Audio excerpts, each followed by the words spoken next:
ছড়িয়ে পড়ো, তোমরাও অনুপ্রবেশ করো এদের রন্ধ্রে রন্ধ্রে, যেমনটা এরা অনুপ্রবেশ করেছিল তোমাদেরই রন্ধ্রে রন্ধ্রে।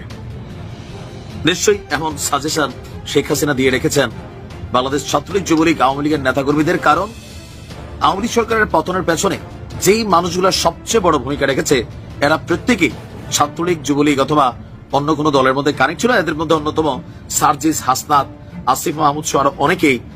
খুব শীঘ্রই বাংলাদেশের প্রধানমন্ত্রী হিসেবে দেশে ফিরছেন শেখ হাসিনা। এবার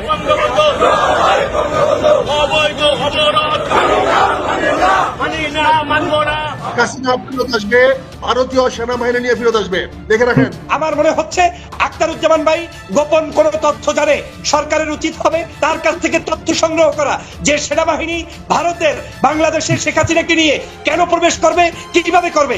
আখতার ভাইয়ের উপরে কোনো টর্চার নয়, মানুষের যন্ত্রণা নয়, জেলে নেওয়া লাগবে না, কিন্তু ওনাকে জিজ্ঞাসাবাদ অবশ্যই টকশোর মাধ্যমে আমি জানাই করতে হবে। না হয় বাংলাদেশের ভবিষ্যৎ যদি খারাপ হয়, সেজন্য সাইফুর চাকর ভাই আপনিও দায়ী থাকবেন, আখতার ভাইও দায়ী থাকবে।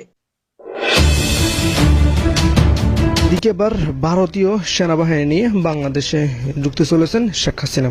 আবারও ঘুরে যাচ্ছে শেখ হাসিনার ক্ষমতার চাকা। মহাবিপদে পড়তে চলেছেন ডক্টর ইউনূস এবং তার সমন্বয়করা। দর্শক, সারা দেশে কি ঘটতে চলেছে বিস্তারিত জানতে এক মুহূর্ত না টেনে দেখতে থাকুন।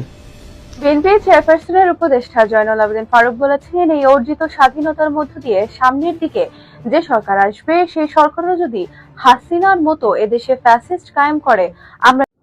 সুপ্রিয় দর্শক মন্ডলী, আসসালামু আলাইকুম রাহমাতুল্লাহ। আশা করি সবাই ভালো আছেন, সুস্থ আছেন। স্বাগত জানাচ্ছি আমাদের আরেকটি নতুন ভিডিওতে। সুপ্রিয় দর্শক, ভিডিওর থাম্বনেল, টাইটেল ও ভিডিওর কিছু অংশ বিশেষ থেকে আপনারা ইতিমধ্যে বুঝতে পারছেন যে আজকের ভিডিওটি কতটা গুরুত্বপূর্ণ। সুপ্রিয় দর্শক মন্ডলী, সেই ভিডিওর অংশ বিশেষগুলো ইতিমধ্যে আপনারা যেগুলো দেখছেন সেগুলো দেখে আপনারা রীতিমতো অবাক হয়েছেন। সুপ্রিয় দর্শক মন্ডলী, আসুন আমরা দেশে কি হতে যাচ্ছে, আবার কে ক্ষমতা পেতে যাচ্ছে, ডক্টর ইউনূসের কি হবে। সুপ্রিয় দর্শক, আসুন আমরা সেই অংশ বিশেষগুলোর বিস্তারিত আলোচনা দেখলে আপনারা বুঝতে পারবেন আজকের আলোচনার বিষয়বস্তু কি। সুপ্রিয় দর্শক, আসুন আমরা সেই অংশ বিশেষগুলোর বিস্তারিত দেখে সে কথা না বাড়িয়ে তার আগে আপনাদের প্রতি ছোট্ট একটা রিকোয়েস্ট, যারা আমার চ্যানেলে নতুন অবশ্যই চ্যানেলটি সাবস্ক্রাইব করে আমাদের চ্যানেলের একজন সদস্য হয়ে যান। আসুন আমরা সেই বিস্তারিত দেখে আসি। যেমনটা এরা অনুপ্রবেশ করেছিল তোমাদেরই রন্ধ্রে রন্ধ্রে। নিশ্চয়ই এমন সাজেশন শেখ হাসিনা দিয়ে রেখেছেন বাংলাদেশ ছাত্রলীগ, যুবলীগ, আওয়ামী লীগের নেতাকর্মীদের। কারণ আওয়ামী লীগ সরকারের পতনের পেছনে যেই মানুষগুলো সবচেয়ে বড় ভূমিকা রেখেছে এরা প্রত্যেকেই ছাত্রলীগ, যুবলীগ অথবা অন্য কোনো দলের মধ্যে কানেক্ট ছিল। এদের মধ্যে অন্যতম সার্জিস, হাসনাত, আসিফ মাহমুদ সহ আরো অনেকেই এরা কিন্তু ছাত্রলীগের রাজনীতির সাথে জড়িত ছিলেন। তবে তারা ঠিক শেষ মুহূর্তে এসে ছাত্রলীগ থেকে পদত্যাগ করে এই আন্দোলনকে নেতৃত্ব দিয়েছেন।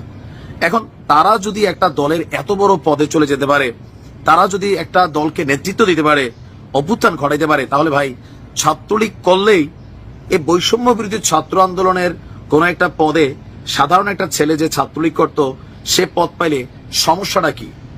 এটা কি শেখ হাসিনার পরিকল্পনা, নাকি সার্জিসদের মতো নিজ যোগ্যতায় তিনি এটা হওয়ার অধিকার রাখেন? কারণ আমরা জানি জুলাই আগস্টের সময় ছাত্রলীগের অনেক নেতাকর্মী এরা পদত্যাগ করেছিল, আবার অনেকে বিরোধিতাও করেছিল। দর্শক, আজকে একটা আন্দোলন নিয়ে খুবই একটা পথকে কেন্দ্র করে এই মুহূর্তে উত্তাল আপনার কিশোরগঞ্জের ইটনা উপজেলা। ছাত্রলীগ নেতাকে কিশোরগঞ্জ ইটনা উপজেলার বৈষম্য বিরোধী ছাত্র আন্দোলনের যে কমিটি আছে সেই কমিটির আহ্বায়ক করায় তুমুল আলোচনা সমালোচনা চলছে। 15 মার্চ ইটনা উপজেলায় ঘোষিত 78 সদস্যের আহ্বায়ক কমিটিতে তানভীর আহমেদ হেরিকে আহ্বায়ক করা হয়। নিষিদ্ধ ছাত্রলীগের সংশ্লিষ্টতার কারণে কমিটি ঘোষণা হওয়ার পর তাকে বাদ দেওয়ার দাবি তুলেছে অনেকেই। কিন্তু কেন? তানভীর কি কোনো সন্ত্রাসী? তারপর হচ্ছে আরো কোনো কিছু? নো। সো সে পদ পাইতেই পারে। এখন তার বিরুদ্ধে কি আছে আমরা একটু দেখি।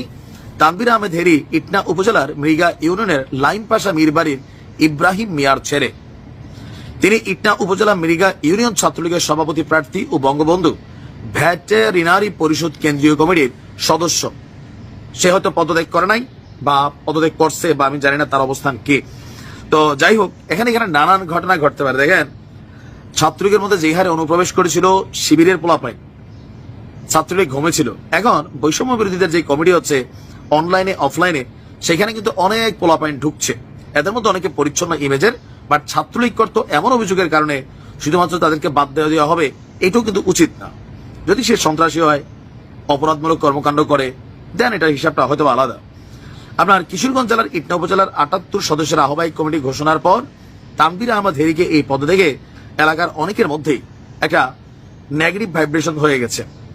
তিনি গোপালগঞ্জের বঙ্গবন্ধু শেখ মুজিবুর রহমান বিজ্ঞান এবং প্রযুক্তি বিশ্ববিদ্যালয়ে পড়াশোনা করলেও কমিটিতে তার পরিচয় দেওয়া হয়েছে বাংলাদেশ কৃষি বিদ্যালয় ময়মনসিংহে অধ্যয়নরত। এটা একটা প্যাচ আছে, হয়তো এখানে কোনো গেম খেলছে। আর তেগিনেদারা বলছেন তার ছাত্রলীগের সংশ্লিষ্টতা গোপন করতে এই প্রতারণার আশ্রয় নিয়েছেন। তো প্রতারণা তো আসলে চলে, রাজনীতিতে প্রতারণাটা একটা বড় কি বলে, যদি জিতা যান আপনি অনেক কিছু করতে পারবেন, আর না জিততে আপনাকে বাটামো খাইতে হইতে পারে, তাই না? তো যাই হোক, তানভীর তাকে ফোন দিয়েছিল গণমাধ্যম, তিনি মোবাইলে কল ধরেন নাই, আর দাবি করা হচ্ছে তাকে যেন অবিলম্বে বহিষ্কার করা হয়।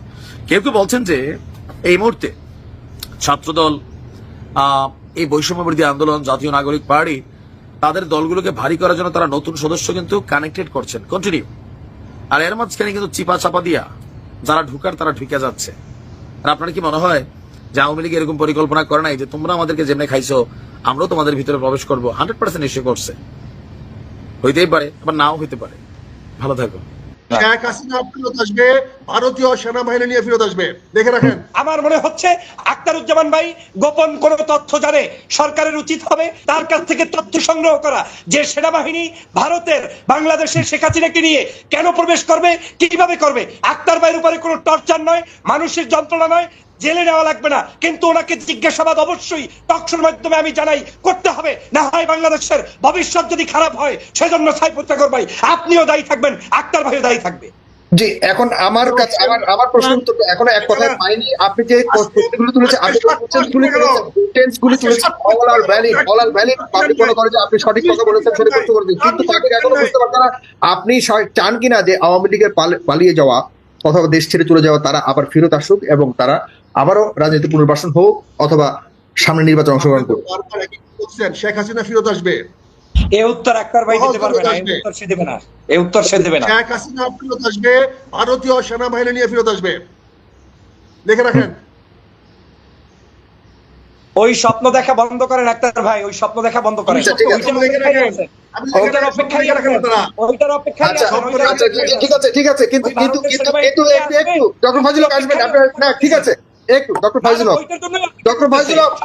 হক একটু আমি খুব অবাক হচ্ছি। বাংলাদেশে শেখ হাসিনা একদল লোক বাংলাদেশে রেখে গেছে, আর একদল লোক নিয়ে গেছে, আর ভারত থেকে সেনাবাহিনী নিয়ে আসবে, ওইটার অপেক্ষায় উনি আছে। উনি এটা বলছে না যে শেখ হাসিনা খুনি, তার এই বাংলাদেশে আসার অধিকার নাই, এই কথা বলেন।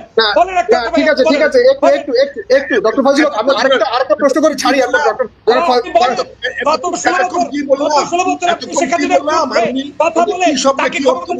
কি কি করেছেন বলেন। ডক্টর ফাজিল হক একটু আমি এটা হবে, আমি আসছি আপনার কাছে। যারা মেজর আখতারুজ্জামান, আপনি একজন ফ্রিডম ফাইটার, একটু আমাকে প্রশ্ন করতে দিন, প্লিজ আমাকে প্রশ্ন করতে দিন। আপনি খুবই আপত্তিজনক একটা মন্তব্য করেছেন, খুবই আপত্তিকর। আমার একটা প্রশ্ন নিতে হবে আপনাকে। আমি কথা বলবো, আপনার কথা আখতার ভাই বলতে পারে না ভারতের সেনাবাহিনী নিয়ে আসবে, এই কথা আখতার ভাই বলতে পারেন না। আপনি তার মানে মনে মনে সেটা লালন করছেন যে শেখ হাসিনা ভারতের সেনাবাহিনী নিয়ে বাংলাদেশে প্রবেশ করুক। এই 24-এর গণঅভ্যুত্থানকে মিলান করে দেওয়ার জন্য আপনি কি অপেক্ষা করছেন আখতার ভাই? আপনি সিনিয়র সিটিজেন হয়ে বাংলাদেশের একজন বিজ্ঞ ব্যক্তি হয়ে এটা বলতে পারেন না। ওকে, ওনাকে একটু জবাব দিতে দেন এবার, দয়া করে একটু শান্ত হন। জনাব মেজর আখতারুজ্জামান, আপনি কি চান কিনা, আপনি একজন ফ্রিডম ফাইটার, এই দেশকে যুদ্ধ করে আপনারা স্বাধীন করেছেন।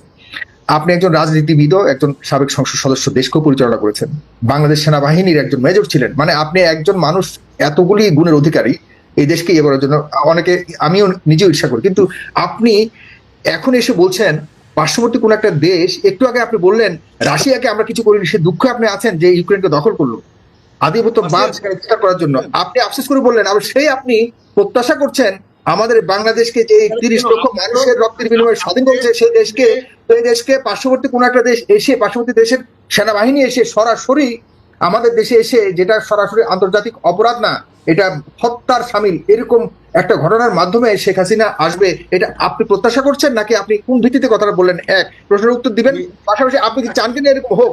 আর তৃতীয়ত হলো যে দেশের মানুষ রক্ত দিয়ে 2বার এই দেশকে স্বাধীন করেছে, তারা কি এই ধরনের কোনো কিছু করতে দেবে বলে আপনি মনে হয়? দেখেন, আপনারা আসলে কথাগুলো কেন বাড়াচ্ছেন আমি বুঝি না। আপনারা কতগুলা বিশ্লেষণ করলে বিশ্লেষণ করেন, আর যদি আমি তো কোনো স্টেটমেন্ট করতেছি না। আমার তো আপনি কোনো statement দিয়ে statement- দিলেন, এই পর্যন্ত এই কথা আর কেউ বলেনি। আমি তো অসংখ্য ধন্যবাদ সৌন্দর্য সহকারে সম্পূর্ণ ভিডিওটি দেখার জন্য। আমাদের চ্যানেল নতুন হয়ে থাকলে চ্যানেলটি সাবস্ক্রাইব করে লাইক কমেন্ট শেয়ার করে সাথে থাকুন। সুপ্রিয় দর্শক মণ্ডলী, ভালো থাকুন, সুস্থ থাকুন। দেখা হচ্ছে পরবর্তী ভিডিওতে। আসসালামু আলাইকুম।